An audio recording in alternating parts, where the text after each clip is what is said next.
Alléluia, gloire soit rendue au Seigneur, que Dieu vous bénisse, enfants de Dieu. Nous voici à notre émission sur les pas de Jésus. Nous prions que par sa grâce, cette émission soit également, comme nous l'espérons pour les précédents, donc une émission d'édification pour le peuple du Seigneur. Enfants de Dieu, vous connaissez, je pense, plus ou moins donc le but de cette émission. Il s'agit quelque part donc de retracer le cheminement de notre Seigneur, le parcours, voilà ce qu'a été la vie de notre Seigneur Jésus-Christ. Nous avons beaucoup parlé des protagonistes de cette trame de sa vie terrestre. Et là, depuis maintenant, ce sera le deuxième épisode là, on s'attaque de plus près à notre Seigneur lui-même, à son attitude, à ce qui le caractérise. Donc, à l'émission précédente, nous avions parlé de la popularité de notre Seigneur Jésus-Christ. Aujourd'hui, nous allons parler d'un thème qui peut nous sembler familier, mais en passant en revue un peu la parole de Dieu, on apprendra certainement quelque chose de plus, quelques petites informations de plus par la grâce du Seigneur. Nous allons parler de l'humilité de notre Seigneur Jésus-Christ. Et je viens de le dire, on croit que l'on sait, si vous voulez, pas mal de choses sur l'humilité du Seigneur. Nous allons prendre quelques passages de Matthieu. On va prendre même quelques chapitres, on ne les lira pas les chapitres, mais on passera en revue les chapitres de Matthieu depuis le début, Matthieu 1, et je ne sais pas si on pourra arriver jusqu'à Matthieu 14, mais on essaiera de voir les 14 premiers chapitres de Matthieu. Et nous allons voir que dans ces 14 premiers chapitres déjà, on pourrait pousser un peu plus loin, mais le temps nous manquerait. On verrait que finalement, la question d'humilité est très présente, pour ainsi dire omniprésente dans la vie de notre Seigneur. Alors, le livre de Matthieu, comme vous le savez, commence par une question. Matthieu, le chapitre 1, le verset 1, voilà, on peut juste l'afficher comme ça, mais commence par la question de la généalogie de Jésus-Christ. Ok? Donc, quelqu'un pourra me dire, mais qu'est-ce qu'on peut voir dans une généalogie voilà, parce qu'après on parle d'Abraham qui a engendré un tel, etc. etc. Abraham engendra Isaac, Isaac engendra Jacob, et voilà. Qu'est-ce que cela peut nous apprendre? Bien aimé, la première chose qui peut forcément nous frapper, qui devrait nous frapper, certes nous avons cette information, mais c'est le simple fait même que le premier signe d'humilité, enfant de Dieu, c'est le fait que Dieu, le Fils de Dieu, se soit intégré dans une lignée humaine. Enfant de Dieu, il s'agit de Dieu. Il est venu, comme la Bible nous le dit, comme un simple homme, ayant paru comme un simple homme, nous dit la Bible. Dans une lignée d'hommes.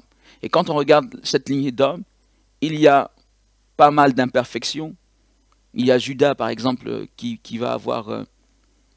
bon, voilà, je passe quelques détails, mais il va avoir quelques relations avec sa belle-fille. Donc Tamar, il va avoir Rahab, la prostituée, il va avoir Salomon qui va naître de cette relation qui a été au début difficile entre son père David et Bathsheba. Et tout ceci, on voit la grâce de Dieu, mais on voit aussi Dieu qui prend part à la vie des hommes. Dieu qui s'intègre dans la vie des hommes, dans la généalogie d'hommes, lui qui est le Dieu Tout-Puissant, lui qui en principe n'a, si vous voulez, je pourrais dire, n'a rien à voir en termes de comparaison. En termes de comparaison, on ne peut pas comparer l'éternel Dieu Tout-Puissant à quelqu'un que ce soit. Et pourtant, de par une humilité, le Seigneur va venir s'intégrer au milieu des hommes. Donc déjà ce chapitre, comme je dis qu'on prendra 14 chapitres, on va aller un peu vite. Mais déjà ce chapitre nous permet de comprendre quel prix a été payé, qui est un prix d'humiliation, qui est un prix de rabaissement, que le Seigneur Jésus a dû payer pour venir non seulement au milieu de sa créature, parce que c'est un rabaissement, mais il n'est pas venu seulement au milieu de sa créature, il est venu s'intégrer à la lignée de sa créature, comme un homme. Quel rabaissement pour celui qui est le Dieu Tout-Puissant. Donc ce premier chapitre nous parle d'humilité, et j'ai dit, on ne lira pas tout le chapitre, on verra dans chaque chapitre quelques points, un point certainement par chapitre le plus souvent, et on verra en effet à quel point est-ce que, comme je le disais, cette question d'humilité est présente. Alors, nous basculons donc du côté du chapitre 2. Et le chapitre 2, voilà, le chapitre 2 commence par, voilà, le verset 1, c'est « Jésus étant né à Bethléem en Judée, au temps du roi Hérode. Voici des mages d'Orient arrivèrent à Jérusalem. » Ok, on ne lira donc pas tout ce passage, naturellement, tout le chapitre. Mais là, cette référence, on va aller chercher la question d'humilité, si vous voulez, dans quelque part un autre passage. Mais un autre passage qui est dans le livre de Luc, mais qui fait référence à ce moment précis de la vie de notre Seigneur. Et Jésus étant né à Bethléem, et nous pouvons nous rappeler dans quelles conditions est-ce qu'il est né. Il est né, nous le savons, dans une étable. Il est né au milieu des animaux. Il est né dans des conditions les plus sobres, parfois on pourrait même dire les plus pauvres, peut-être même les plus précaires qui soient. Vous savez, on en parle pourquoi? Parce que ce plan a été conçu par Dieu avant que cela ne se fasse. Et derrière ce plan, il y a donc, permettez, un maître à penser. Et celui qui a pensé ce plan, qui est Dieu, comme je viens de le dire, aurait pu penser de 1000 manières le fait de faire venir son fils sur la terre. Pourquoi, en effet, ne pas le faire venir naître dans un palace quelque part? C'est quand même le Fils de Dieu. C'est-à-dire le Dieu Tout-Puissant. Je le répète, il n'y a pas de comparaison, il n'y a pas de commune mesure entre Dieu et les hommes. Et si Dieu fait venir son Fils, bon, quelqu'un pourrait dire le moins qu'on puisse faire, peut-être que ça c'est selon la vie des hommes, c'est pas selon la vie de Dieu. On dirait, mais on doit le mettre quand même dans des bonnes conditions. Mais ce n'est pas ce qui a été fait. Ça a été une conception difficile. Ça a été au milieu, comme vous le savez, il n'y avait pas d'hôtellerie disponible, il n'y avait pas d'endroit où pouvoir accoucher, où pouvoir vraiment être avec cet enfant. Ça a été une étape. C'est celui qui a conçu le plan, s'est fait fort de faire en sorte que ce plan reflète une modestie, une humilité. Ce n'est pas le Fils de Dieu qui vient en grande pompe. Ce n'est pas ce que le Seigneur a voulu, en tout cas, qu'on retienne. Mais il a fait entrer son Fils dans l'humilité. Ce chapitre 2, qui nous parle de la naissance de Jésus, en son début en tout cas, évoque, une fois de plus, ne serait-ce que par sa naissance. Nous avons parlé de sa généalogie, mais maintenant nous parlons de sa naissance. Ne serait-ce que par sa naissance, cela évoque l'humilité, la sobriété. Vous savez pourquoi est-ce qu'on parle de cette humilité et pourquoi est-ce qu'on la regarde? Parce que c'est un caractère fort qui se dégage de tous les passages qu'on va prendre. Et c'est un caractère fort que le Seigneur a voulu nous faire remarquer ou imprimer en nous. Lorsque nous parlons d'humilité de Jésus, c'est pour que finalement nous adoptions l'humilité de Jésus. Je le répète, ce n'a pas été en grande pompe. Ce n'a pas été en grande fanfare. Ça a été dans des conditions tout à fait modestes qu'il a fait survenir ce grand jour pour l'humanité. Le Sauveur est né. Dans des conditions tout à fait simples, ordinaires. Quelle humilité. Regardons le chapitre 3. Et au début du chapitre 3, Matthieu le chapitre 3, le verset 1, il est dit, en ce temps-là, parut Jean-Baptiste prêchant dans le désert de Judée. Enfant de Dieu, et voilà, de son nom, on a parlé de Jean-Baptiste dans un épisode, donc dans une émission passée, on a parlé de Jean-Baptiste, et on sait qui est Jean-Baptiste, quel était son rôle quelque part, et son nom l'indique si bien, il baptisait. Nous allons voir l'humilité de notre Seigneur là, par le fait que ils viennent à Jean pour se faire baptiser. Et prenons le verset 13, à partir du verset 13 de Matthieu 3.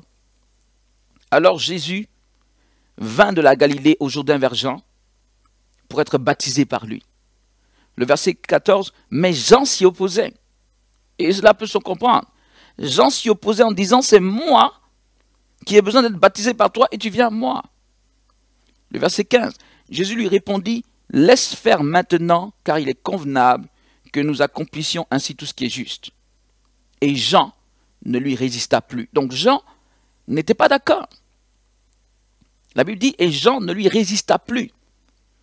Jean ne le comprenait pas ainsi. Et en effet, nous disons que nous comprenons pourquoi Jean ne le comprenait pas ainsi. Parce que il y a Jean le Baptiste, je suis un homme, quoique je sois considéré, Jean était un homme, il était considéré, c'est vrai, de ses partisans à cette époque, mais il sait à qui il a affaire. Il a affaire au Fils de Dieu, selon le témoignage de celui qui l'a envoyé baptiser. Et Jean dit, c'est pas possible.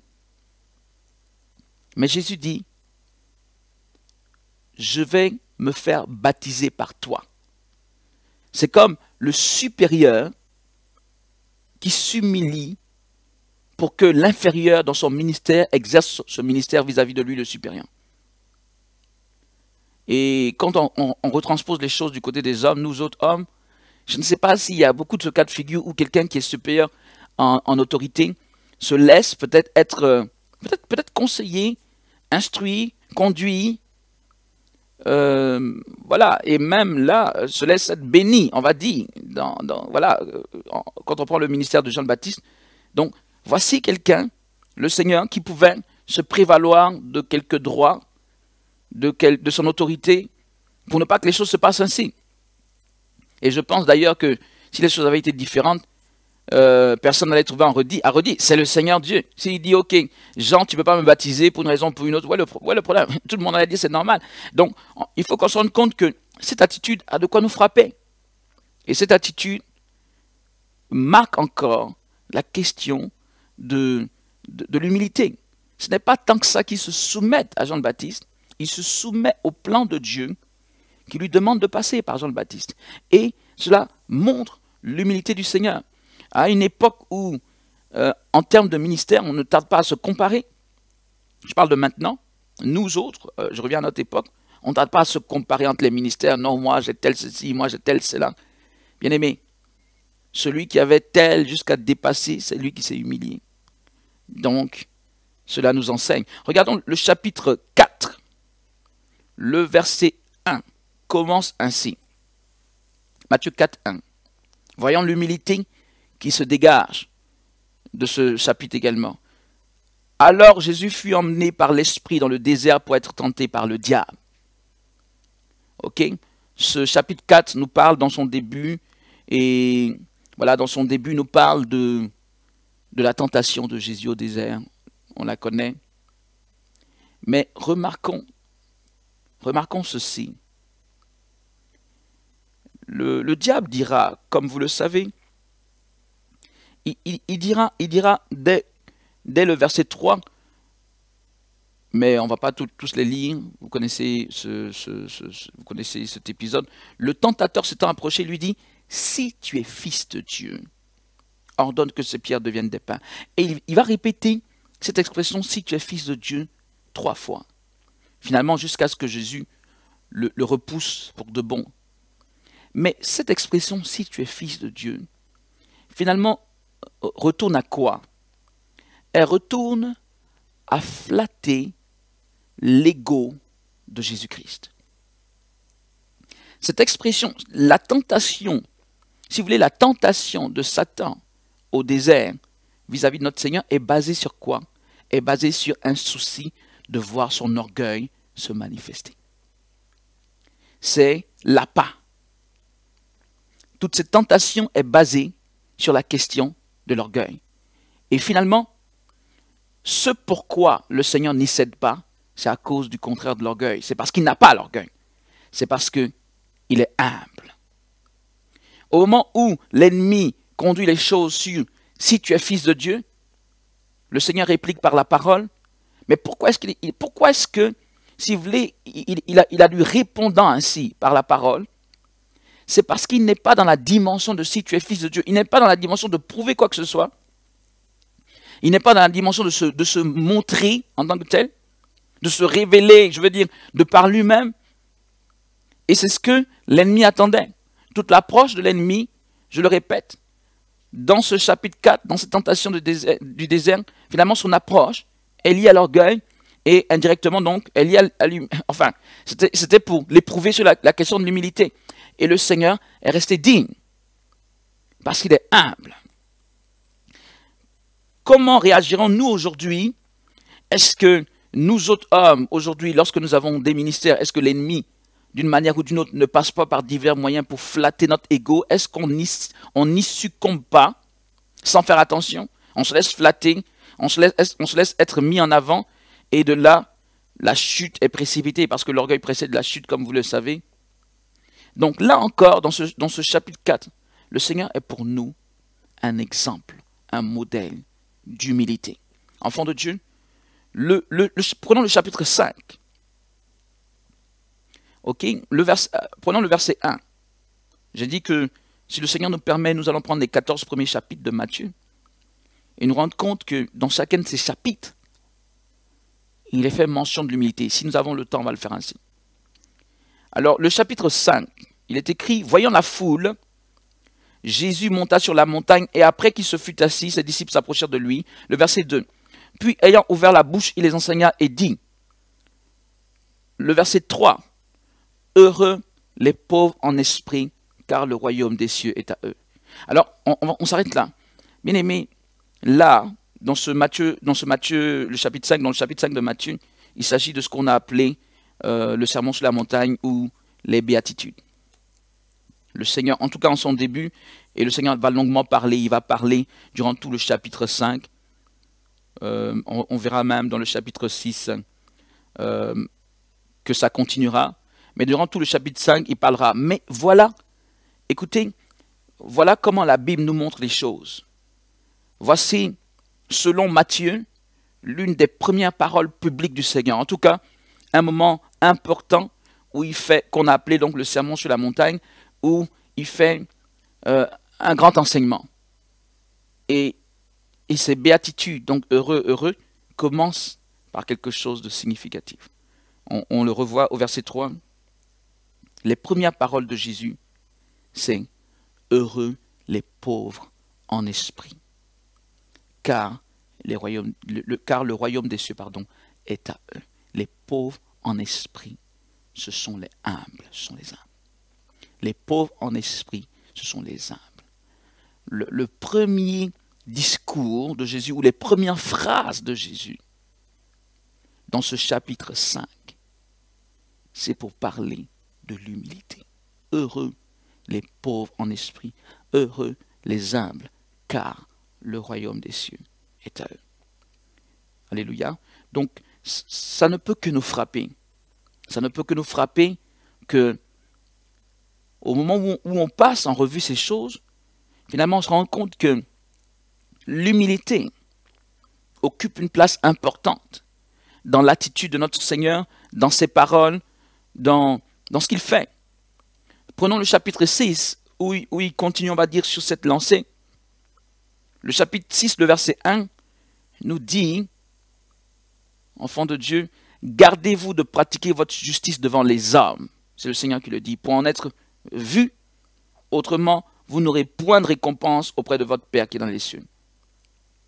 Et bon, on peut lire si vous voulez, on peut continuer. J'allais arrêter là, mais on peut continuer. Lors donc, le verset de lors donc que tu fais l'aumône, ne sonne pas de la trompette devant toi, comme font les hypocrites dans les synagogues et dans les rues, afin d'être glorifiés par les hommes. Je vous le dis en vérité, ils reçoivent leur récompense. On peut s'arrêter là, mais si on continue, donc vous aurez compris que là encore, au chapitre 6, le verset 1, le Seigneur, il catégorise la manière dont les pharisiens, les maîtres religieux à cette époque, faisaient les choses pour la vue des hommes, la gloire des hommes.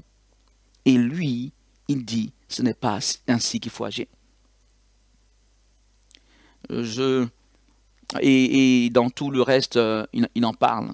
Finalement, il parlera de jeûne, il parlera de prière, il parlera d'aumône, mais ce qu'il y a de commun à toutes ces attitudes, c'est finalement le fait de se vanter, le fait de le faire pour paraître. Et donc ce que Jésus condamne chez ces pharisiens, chez ces maîtres religieux, c'est leur attitude, en effet leur attitude d'orgueil.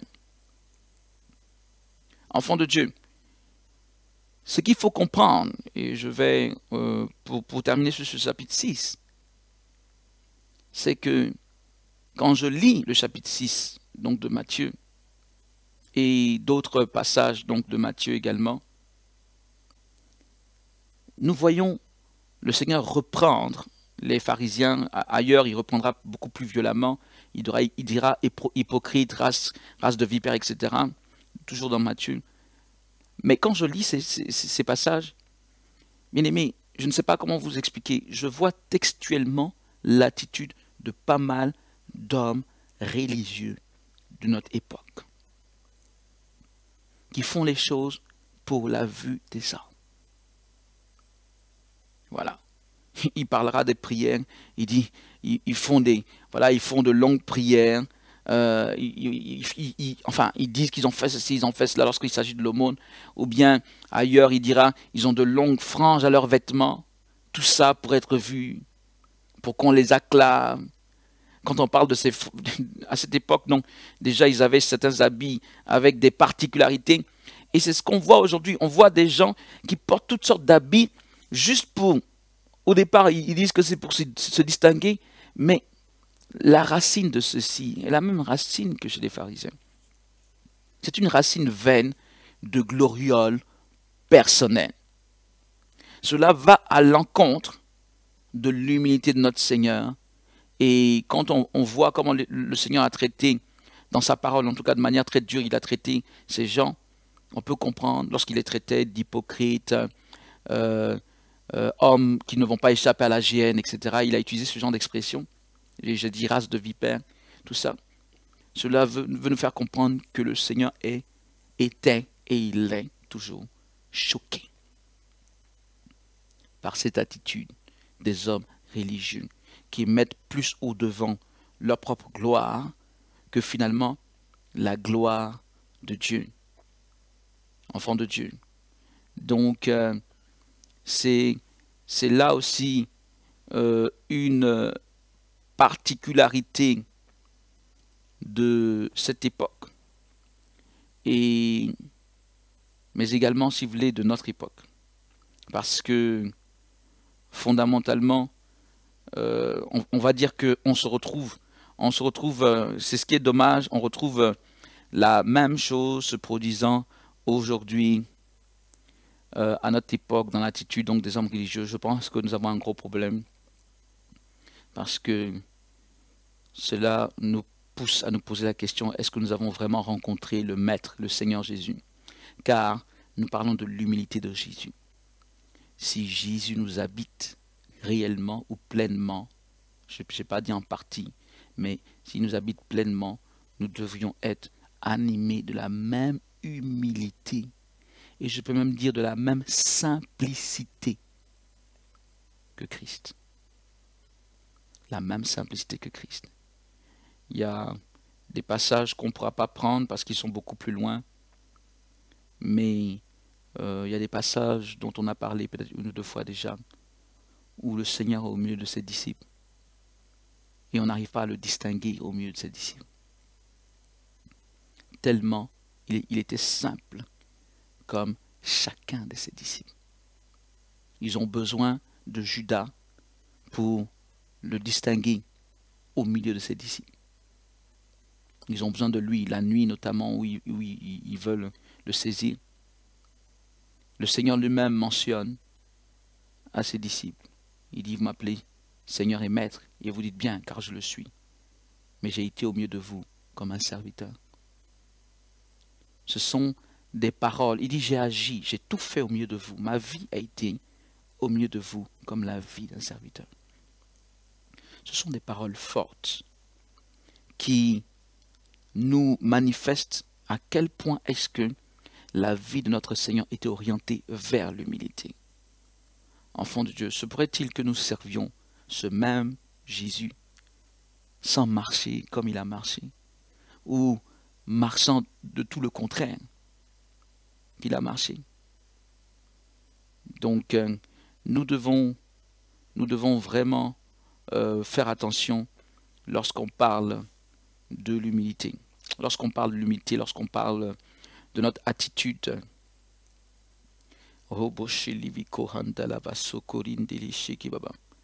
Allons-y, nous allons donc progresser. Voilà. Et nous allons passer au chapitre 8. Nous allons passer au chapitre 8 où on va avancer un peu plus rapidement, où il est écrit lorsque, au verset 1, lorsque, parce que dans le chapitre 8, nous allons voir deux choses très rapidement. Lorsque Jésus fut descendu de la montagne, une grande foule le suivit. Et voici un lépreux s'étant approché, se prosterna devant lui et lui dit, Seigneur, si tu le veux, tu peux me rendre pur. J'ai un peu accéléré. Jésus étendit la main, le toucha et dit, je le veux, sois pur. Aussitôt, il fut purifié de sa lèpre. Puis Jésus lui dit, garde-toi d'en parler à personne, mais va te montrer au sacrificateur. Cette parole nous manifeste de l'humilité. Parce que le Seigneur n'était pas pour, quand bien même il était l'Éternel Dieu, ou il est le Seigneur Dieu, de la propagande, si vous voulez, inutile, de la propagande, en tout cas en dehors du plan de Dieu. Ce n'est pas juste un miracle s'est opéré, donc allez, tu vas aller dire à tout le monde qu'un miracle s'est fait. Il y avait de la réserve. Comme pour dire que, certes, il sera connu, il sera populaire, mais ce n'est pas lui qui travaille à sa propre popularité. C'est même quelque part à l'encontre de ces prescriptions que les gens vont aller à chaque fois colporter ce qu'il fait. Quand on regarde son ministère, très souvent, il recommandait aux gens, n'en parle pas. C'est vrai que c'est assez curieux parce que il y a des miracles qui ne passent pas inaperçus. Je ne sais pas si vous comprenez. Quelqu'un qui était lépreux, et du jour au lendemain, tu le vois, il n'est plus lépreux. Je pense que si tu le connais, forcément, ça va attirer ton attention, tu vas lui poser des questions. Mais ce qu'il faut comprendre, c'est que Jésus avait cette attitude, un peu comme quand il a ressuscité la fille de Jairus, il a dit n'en parler à personne, mais quelqu'un qui est mort, qui était une jeune fille qui était morte, il y avait les gens qui pleuraient. Vous les faites sortir, forcément, quelques minutes, ces gens vont revenir là et ils vont voir l'enfant debout. Mais cela manifeste quoi? Cela manifeste que le Seigneur ne marchait pas dans une attitude d'orgueil, dans une attitude de prétention, dans une attitude de raconter plus qu'il n'en faut ce qu'il faisait. Cela manifeste encore l'humilité de notre Seigneur. Dans le même chapitre 8, j'ai dit qu'on prendra deux passages dans le chapitre 8.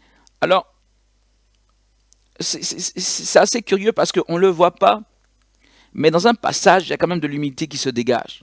Je regarde le temps et je crois que ça va être difficile de tenir. Mais voyons le verset 5. Matthieu 8, 5. Comme Jésus entrait dans Capernaum, un centenier l'aborda, le priant, et disant, Seigneur, mon serviteur est couché à la maison, atteint de paralysie et souffrant beaucoup. Jésus lui dit, j'irai et je le guérirai. Le centenier répondit, Seigneur, je ne suis pas digne que tu entres sous mon toit, mais dis seulement un mot et mon serviteur sera guéri. Car moi qui suis soumis à des supérieurs, j'ai des soldats sous mes ordres, et je dis à l'un va et il va, à l'autre viens et il vient, et à mon serviteur fais cela et il le fait. Après l'avoir entendu, Jésus fut dans l'étonnement. Il dit à ceux qui le suivaient, je vous le dis en vérité, même en Israël, je n'ai pas trouvé une aussi grande foi. Arrêtons-nous là. On connaît un peu ce passage, mais pourquoi Jésus a été dans l'étonnement? Est-ce que c'est seulement la question de « tu peux opérer un miracle à distance ?» Le centenier a dit quelque chose en fait. Le centenier a parlé d'autorité. Il dit moi-même qui suis soumis à des supérieurs, j'ai des soldats sous mes ordres. Et je dis à l'un va et il va. Je dis à l'autre viens et il vient. Et je dis à tel serviteur fais et il le fait. Qu'est-ce que le centenier est en train de dire là? Pourquoi Jésus fut dans l'étonnement? On parle d'un non-juif. Il fut dans l'étonnement. Le Seigneur fut dans l'étonnement. Bref, allons-y tout de go, compte tenu du temps. En fait, dans ce passage, le centenier dit quelque chose de fort. Il dit, je suis soumis à des supérieurs, mais j'ai des gens à ma solde, je veux dire, mes serviteurs. Et il me suffit de parler et ils font. Qu'est-ce qu'il est en train de dire? Il est en train de dire, Seigneur, je sais que sous toi, il y a des gens à qui tu peux commander. Et il parle notamment des anges. Tu peux commander et ils vont partir. Mais qu'est-ce qu'il dit? Il dit moi-même qui suis soumis à des supérieurs, j'ai des gens sous moi. Ça veut dire quoi? Il est en train de dire à Jésus, en clair, hein, décortiquons cela, on va le voir, parce que souvent on passe sur ce passage, on ne comprend pas ce qu'il a voulu dire. Il a parlé de manière symbolique, ce centenier, mais il est en train de dire à Jésus que nous te voyons comme un homme, tu es soumis à Dieu, tu es le serviteur de Dieu, tu es le prophète de Dieu, tu es l'envoyé de l'Éternel, mais il y a des gens sous toi. Et je sais qu'il y a des gens sous toi, c'est ce qu'il est en train de dire à Jésus, et ce n'est pas la peine que tu te déplaces toi-même. Il te suffit d'ordonner et un de tes gens va faire ça. Voici pourquoi Jésus est étonné. Parce que le degré de révélation de cet homme est quand même assez extraordinaire pour un non-juif. Il faut dire la vérité, c'est assez extraordinaire. Mais en quoi est-ce qu'il y a l'humilité? Mais écoute, ça manifeste l'humilité. Pourquoi? Pas l'humilité de cet homme, mais même l'humilité de Jésus. Cet homme a réussi à percer ce que beaucoup n'ont pas vu. C'est-à-dire que Jésus était comme un serviteur alors qu'il était lui-même très élevé. Lorsqu'il dit qu'il y a des gens sous mon autorité, et moi-même je suis soumis à une autorité, il parle de Jésus. Jésus est soumis au Père, certes, mais il a l'autorité sur beaucoup. Donc, dans l'apparence de Jésus, qui est une apparence humble, c'est ce qui a surpris le Seigneur, dans son apparence, il a pu décortiquer cette élévation de Jésus. Le centenier a pu voir l'autorité et la gloire de Jésus dans cette apparence humble de Jésus. C'est en soi extraordinaire. Et c'est en cela que Jésus se tournera et il dira, je vous le dis en vérité, même en Israël, je n'ai pas trouvé une aussi grande foi. Même en Israël, je n'ai pas trouvé une aussi grande foi. Jésus était comme un simple homme, et tandis qu'il a dit, moi j'y vais, il a dit, je ne suis pas digne que tu ailles. Il te suffit simplement de parler. Car dans la chair, nous te voyons comme ça. On te voit soumis à ton Père, mais je sais qu'en réalité, tu as des gens sous ton ordre, sous tes ordres, et il te suffit de parler, et ils vont aller le faire. Donc, bien-aimé, cela manifeste une fois de plus que Jésus, quoi qu'il était dans cette autorité de gloire, il était dans une attitude que personne ne pouvait aussi facilement déceler, si ce n'est quelqu'un qui a la révélation, comme ce centenier. Alléluia. Et c'est là où, en effet, il faut dire la vérité, Le Seigneur il est, il est conquis. On va dire, il est conquis par ce monsieur et sa logique, on va dire sa révélation. Il est parfaitement conquis. Alléluia. Alors, je suis en train de regarder le temps pour voir si on a un peu de temps pour donner encore une ou plusieurs, un ou plusieurs exemples, pardon, de ce que Jésus était à ce niveau, d'humilité, il reflétait l'humilité. Mais enfant de Dieu, quoi qu'il en soit, je pense que ce qu'il faut comprendre dans tout ce que nous venons de dire, c'est que, à regarder de plus près, c'était vraiment une attitude de serviteur. C'était, excusez-moi, mais ça, je ne sais pas comment le dire, le serviteur dans le sens du, à une époque, on appelait certaines personnes des boys. Aujourd'hui, on dirait beaucoup plus élégamment des serviteurs. Mais c'est le valet, le garçon, je sais pas moi. C'est cette attitude que le Seigneur avait. Donc, c'est très, très, très particulier. La vérité, c'est que c'est extraordinaire. Alléluia. Et voilà. Allons-y pour... voilà, on était au chapitre 8. On était au chapitre 8. Et bon, voilà, allons-y par exemple au chapitre 10 et on va terminer juste par là. Voyons un autre aspect aussi de son humilité. C'est un aspect important, je souhaite qu'on en parle. Donc le chapitre 10, le verset 1. Voilà, puis ayant appelé ses disciples, il leur donna le pouvoir de chasser les esprits impurs et de guérir toute maladie et toute infirmité. Et en fait, ce qu'il faut comprendre de là, cela manifeste que Jésus a accepté, et c'est une manifestation de l'humilité, parce que le contraire manifeste l'orgueil. Jésus a accepté de déléguer son autorité. Il a accepté de déléguer son autorité à ses disciples. J'allais comme dire, ne pouvons pas tout faire, ne pouvons pas aller partout. Compte tenu du temps qui lui était imparti, il a accepté. Certes, ça allait par après les servir, puisque le maître ne serait pas toujours là. Mais en ce moment précis, il va leur donner. Parce que ailleurs, on verra que Jésus va les envoyer dans les villes où lui-même devait partir. Dans le livre de Luc, c'est plus précisé. Donc du coup, ils vont aller faire l'œuvre que le maître devait faire. Jésus délègue son pouvoir. Et pourquoi je parle d'humilité? Parce que, je le dis, le contraire manifeste l'orgueil. Nous pouvons estimer que nous pouvons tout faire. Nous pouvons estimer que nous sommes les seuls à pouvoir faire quelque chose, et le Seigneur aurait pu l'estimer ainsi. Et nous avons des problèmes à déléguer. Mais caché derrière ce concept de ce que je fais bien les choses et je ne suis pas sûr que les autres peuvent faire aussi bien que je fais, on ne se rend pas compte, mais en réalité, il y a un orgueil. Il y a un orgueil.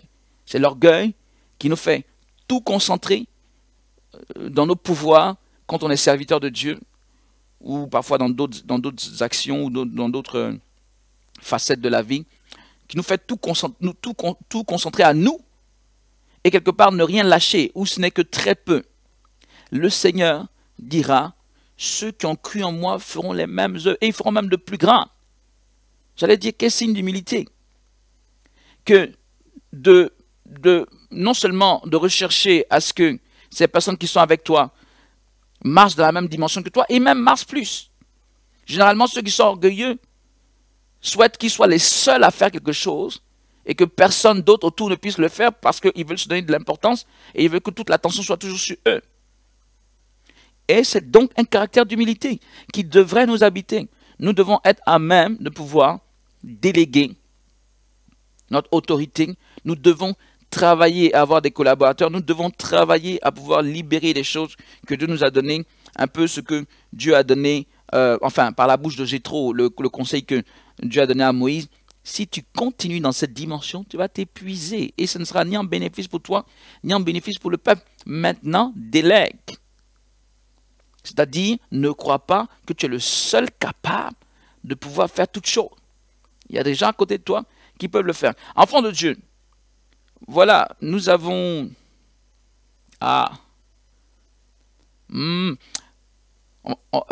prenons 2-3 minutes encore, chapitre 11.